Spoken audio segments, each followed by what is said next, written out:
Counting start అయింది. 8 గంటలకు start అయినటువంటి కౌంటింగ్ 12:30 అవుతుంది. 12 వరకు 8 రౌండ్లు కంప్లీట్ అయినాయి.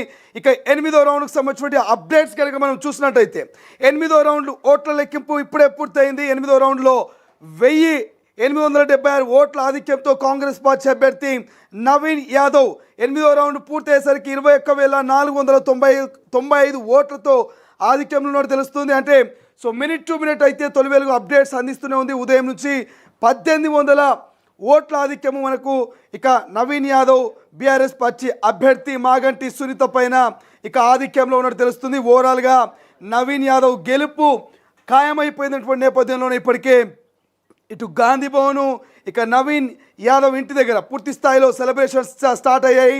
ఇక 1876 ఓట్ల ఆధిక్యంతో 8వ రౌండ్ ముగిసేసరికి కాంగ్రెస్ పార్టీ అభ్యర్థి నవీన్ యాదవ్కు 21,495 ఓట్లున్నాయి. తొలి వెలుగు స్క్రీన్ మీద చూస్తున్నాం. ఇప్పటి వరకు నవీన్ యాదవ్కు 90,000 ఓట్లు వస్తే బీఆర్ఎస్ అభ్యర్థి మాగంటి సునీతకు 70,000 ఓట్లు వచ్చాయి. ఇక బీజేపీ కేవలం 10,000 ఓట్లకే పరిమితమైనటువంటి పరిస్థితి. రైట్.